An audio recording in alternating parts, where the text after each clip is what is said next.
Iran के supreme leader Khamenei को आप पुष्पा इंटरनेशनल कह सकते हैं,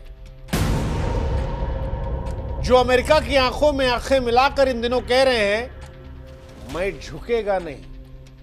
हां, क्योंकि जब ईरान की मिसाइलों ने कतर में अमेरिका के सबसे बड़े एयरबेस पर बम बारूद बरसाया तो वो सिर्फ हमला नहीं था, वो ऐलाने जंग था। ऐसा ऐलाने जंग जिसकी आवाज वॉशिंगटन की दीवारों से टकराई और गूंजते गूंजते इजराइल समेत सारी दुनिया तक पहुंच गई। वो जो ईरान को पसंद करते हैं या ईरान को नापसंद करते हैं, दोनों कह रहे थे कि भाई खामनेई में दम तो है यार, स्टील की बॉल है, वरना अमेरिका जैसी सुपर पावर से लड़ने की हिम्मत और हिमाकत करना सबके बस की बात नहीं है। और इसीलिए आज कह रहे हैं हम कि ईरान का जो ये खुलेआम ऐलान था, ये बहुत स्पष्ट था कि हम ना डरते हैं ना झुकते हैं। ये मिसाइलें जो अमेरिका पर बरसाई गई थी, ये ईंट पत्थर की नहीं थी, बल्कि अमेरिका के रुतबे के माथे पर एक तमाचा थी, जहां हर धमाका एक ललकार थी कि अगर हमारे शहर जलते हैं तो हम भी तुम पर हमला करने की हैसियत रखते हैं। बारूद की स्याही से ईरान ने लिख दिया कि अब खामोशी नहीं चलेगी, लेकिन ईरान के इस कदम ने दुनिया को झकझोर कर रख दिया और यह सवाल पैदा कर दिया कि ईरान ने जो किया ये केवल जवाब था या तूफान की पहली आहट। अब अमेरिका पीछे हटेगा, दोस्ती करेगा, या फिर अब सब कुछ तबाही की भेंट चढ़ जाएगा? क्या वो ईरान को इराक बना देगा? क्या गाजा से ज्यादा तबाही जो है वो ईरान के अंदर दिखेगी? या अमेरिका जो बीते कुछ सालों में युद्ध से थक चुका है अलग अलग देशों में, वो ये मान लेगा कि ठीक है, चलिए इन्होंने भी रिएक्शन कर दिया, हमको जो एक्शन करना था हमने कर दिया, अब कहानी अलग हो जाए। लेकिन इतना स्पष्ट है कि अब जो रुका वो कमजोर कहलाएगा और जो बढ़ा वो दुनिया को युद्ध की आग में झोंक जाएगा। ईरान ने जो कुछ किया वो सिर्फ एक सैन्य रणनीतिक कदम नहीं था, एक गहरा मनोवैज्ञानिक युद्ध था। उसने न केवल अमेरिका की सैन्य ताकत को चुनौती दी, बल्कि उसके वैश्विक दबदबे की नींव हिला दी। जब दुनिया ईरान को आर्थिक प्रतिबंधों, आंतरिक अस्थिरता, कूटनीतिक अलगाव से उलझा हुआ मान रही थी, जब ये चर्चा चल रही थी कि खामनेई जिंदा बचेंगे या मार डाले जाएंगे, उसी वक्त उसने कतर में अमेरिका के सैन्य ठिकाने पर हमला किया। ये ठीक है कि इस हमले से अमेरिका को नुकसान नहीं पहुंचा, लेकिन यह हमला मिसाइलों का प्रदर्शन नहीं था, यह हमला संदेश था कि अब ये वो ईरान नहीं है जिसे आप दबा सकते हो। कतर की भूमि बारूद की गवाह बन गई। ईरान हालांकि कतर को हमले से पहले जानकारी दे देता है और इसीलिए माना जा रहा है कि यह सिर्फ सैन्य रणनीति नहीं बल्कि एक स्मार्ट कूटनीतिक दांव था। ईरान दुनिया को यह संदेश दे रहा था कि वो खुलकर वार भी कर सकता है और साथ ही वो ये भी संदेश दे रहा था कि बातचीत की खिड़की खुली हुई है। लेकिन सवाल यह है कि अमेरिका के रसूख पर ईरान के हमले का जो ये थप्पड़ है, वो जो हिमाकत करने की कोशिश है कि हमने अमेरिका पर भी हमला कर दिया, वो संदेश जो डोनाल्ड ट्रंप के अहम को लगेगा, क्या अमेरिका उसके बाद इस बातचीत की खिड़की को खुला रखेगा या फिर इसे मानसिक चोट मानकर अपने अहंकार को ललकार कर ईरान पर पलटवार करेगा? सच कहें तो अमेरिका अब एक ऐसी दोहरी बिसात पर खड़ा है जहां पर हर चाल जोखिम से भरी है। अगर अमेरिका ईरान पर पलटवार करता है तो दुनिया एक ऐसी जंग में जाएगी जिसे बंद करना किसी के बस में शायद नहीं होगा। लेकिन अगर अमेरिका यहां से खामोश हो जाता है, जैसा कि कहा भी गया कि हमें पता था कि ईरान हम पर पलटवार करेगा, ईरान ने जो हमला किया उसे हवा में ही नष्ट कर दिया गया, हमारे किसी सैनिक को कोई खरोच नहीं आई है, इसे मानकर क्या वो चुप हो जाएगा? क्योंकि चुप होने पर रूस, चीन, उत्तर कोरिया जैसे देश इसे अमेरिका की कमजोरी का सबूत मानेंगे। हो सकता है भविष्य में वो भी हिमाकत करे।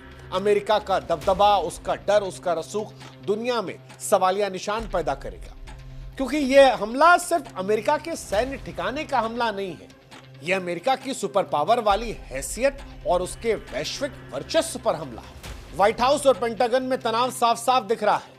अमेरिका भले यह दावा कर रहा है कि हमले में कोई हताहत नहीं है, लेकिन उसकी चुप्पी में डर छिपा हुआ है, क्योंकि मसला सिर्फ एक बेस का नहीं है, उस दुनिया की व्यवस्था का है जिसका नेतृत्व अमेरिका करता है।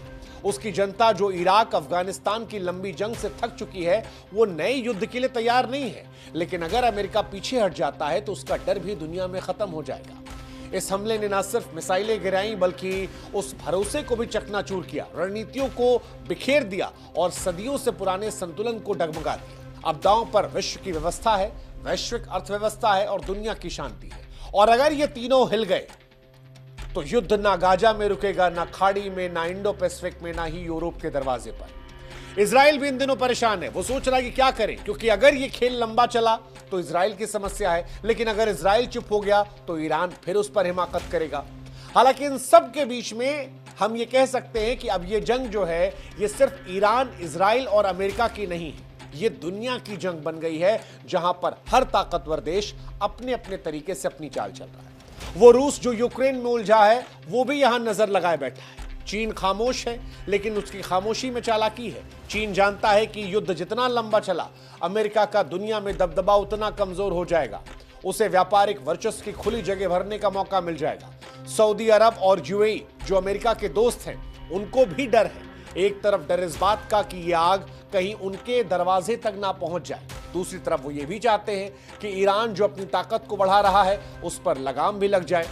इजराइल के लिए अस्तित्व का सवाल है। इजराइल ये जानता है कि अगर देर हो गई तो हिजबुल्लाह, हुती और इराकी शिया मिलिशिया जैसे ईरान समर्थित समूह उसकी सीमाओं को छलनी कर देंगे।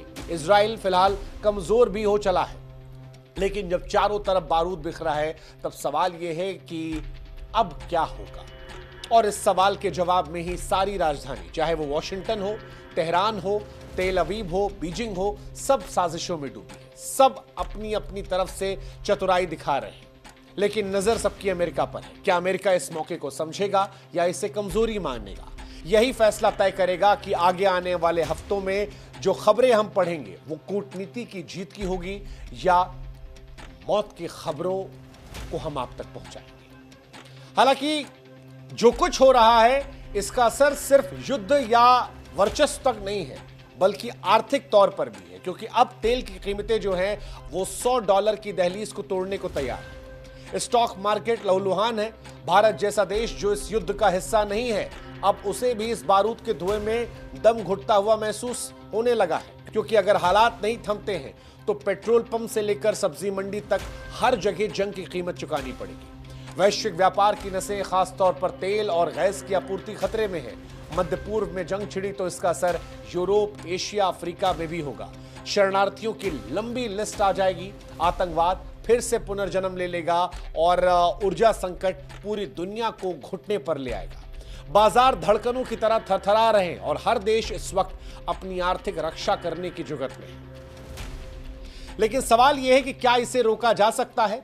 क्या अभी भी कोई रास्ता बचा है? क्योंकि रास्ते सिर्फ दो नजर आते हैं, या तो बातचीत की मेज पर या युद्ध की कब्रगाह पर। जितना डरावना सच ये है कि जितने हाथ इस आग को बुझाने के लिए चाहिए, दुख ये है कि उतने ही पेट्रोल की बोतल थामे खड़े हैं। संयुक्त राष्ट्र जो कभी युद्ध रोकने का प्रतीक था, अब केवल प्रेस कॉन्फ्रेंस तक सिमट कर रह गया है। बैक चैनल बातचीत की कहीं से कोई खबर नहीं आ रही है। हर देश अपने अपने हितों की गुड़ागड़ित में उलझा पड़ा है। अमेरिका इस वक्त संयम की बात कर रहा है, लेकिन अमेरिका के संयम के पीछे उसकी सैन्य तैयारियां भी हो सकती हैं। ईरान जो प्रतिरोध के नाम पर आक्रामक रुख अपनाया है, वो दुनिया से कह रहा है कि हम पर हमला हुआ है, हम पलटवार करेंगे, और बाकी दुनिया जो है वो तेल, गैस और वोट का हिसाब लगाने में व्यस्त है। लेकिन समय बड़ी तेजी से निकल रहा है। सवाल यह है कि क्या इस जंग में मानवता का इम्तिहान है? क्योंकि ये जंग सिर्फ मिसाइलों, टैंकों या जंगी जहाजों की नहीं, ये इंसानियत की समझदारी बनाम सत्ता की सनक है। अगर सनक जीत गई तो हार किसी एक देश की नहीं होगी, बल्कि पूरी सभ्यता की होगी। और बीतता हुआ हर एक पल उसकी उल्टी गिनती है। हर देश की जनता फिलहाल टीवी पर मिसाइल गिन रही है। हर देश की जनता फिलहाल टीवी पर देख रही है कि इजराइल में कितने मरे, कितने जो हैं वो ईरान में मरे। हर देश ये देख रहा है कि अमेरिका ने कितनी मिसाइल चलाई, ईरान ने कितनी मिसाइल चलाई, इजराइल ने कितनी मिसाइल चलाई। लेकिन इन सब के बीच एक नज़र जो हमें देखनी चाहिए वो ये कि पेट्रोल कब 100 के पार जाएगा। वो असली सवाल जो आने चाहिए कि अगर जंग ये चलती रही तो फिर अगली पीढ़ी के लिए क्या रह जाएगा? क्या वो ये इतिहास पढ़ेगी जिसमें हमने समझदारी दिखाई, या वो राख के ढेर में खोजेगी कि कौन था जिसने इस चिंगारी में और पेट्रोल डालकर आग लगाई और जिसने दुनिया को राख में तब्दील कर दिया? फिलहाल लोग डरे हुए हैं, लोग बंकरों में छिपे हुए हैं। इजराइल से लेकर ईरान तक एक सन्नाटा है। हर न्यूज चैनल नजर बनाए बैठा है कि कूटनीतिक खबरें पढ़ी जाएं या मौत के आंकड़ों को गिना जाए। अगर फैसला समझदारी से नहीं हुआ, अगर किसी ने गलती से ट्रिगर दबाया, अगर अमेरिका ने कूटनीति की जगह गुस्सा दिखाया, तो यकीन मानिए वो इतिहास आएगा जो खून से रंगा हुआ होगा और राख के ढेर में तब्दील होगा। सवाल फिर यही है कि अब अमेरिका क्या करेगा?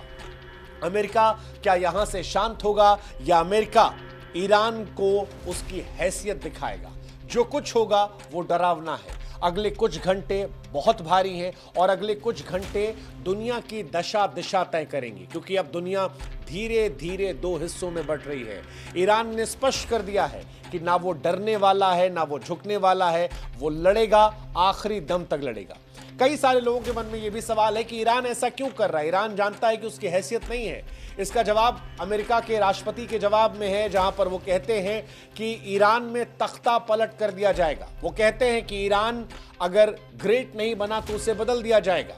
इजराइल जो कहता है कि खमनोई को मार डाला जाएगा, उन्हें जीने का हक नहीं है। अगर आतंकवाद को खत्म करना है तो सबसे पहले जड़ काटना पड़ेगा और जड़ खमनोई से आती है। लेकिन खमनोई अब स्पष्ट हो चुके हैं। उन्होंने अपने उत्तराधिकारियों का ऐलान कर दिया है, अपनी सेना के लिए रिले तौर पर फौजियों की भर्ती कर दी है और यह स्पष्ट कर दिया है कि कोई भी मरता रहे लेकिन ईरान लड़ता रहेगा।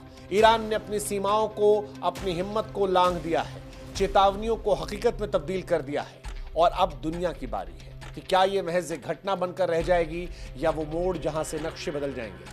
अब सवाल इस वक्त ये नहीं है कि जंग होगी या नहीं होगी, सवाल ये है कि पहले कौन समझदारी दिखाएगा, पहले कौन है जो इस जंग को शांत कर जाएगा। क्या वो ईरान होगा, क्या वो अमेरिका होगा, क्या संयुक्त राष्ट्र कागजों से आगे बढ़कर आएगा या पूरा विश्व एक साथ आकर इस युद्ध को शांत करवाएगा।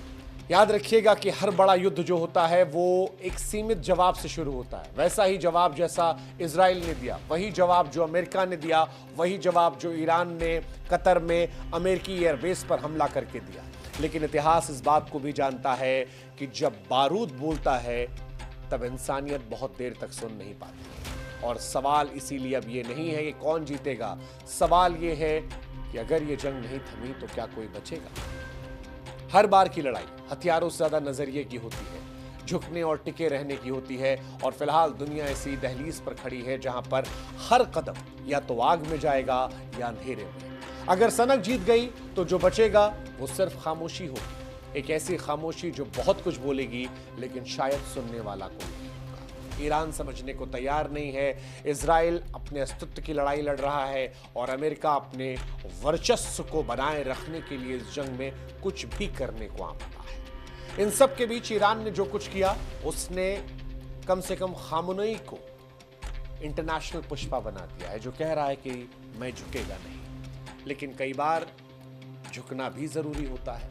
हालांकि ईरान ये कह रहा है कि समझदारी वो आक्रामकता के साथ भी दिखा रहा है जब उसने कतर को बता दिया, लेकिन जब बात उसके अस्तित्व की है तो वो किसी भी हद तक भी जाने को तैयार है। सवाल बहुत सारे हैं, जवाब अगर युद्ध खत्म हुआ तो हम सब इंतजार करेंगे और अगर ये युद्ध चलता रहा तो फिर सवाल वही है कि कहीं ऐसा ना हो कि युद्ध ऐसी खामोशी लाए ये सुनने वाला कोई। इस युद्ध में आप किस तरफ है? कमेंट सेक्शन में जरूर बताइए।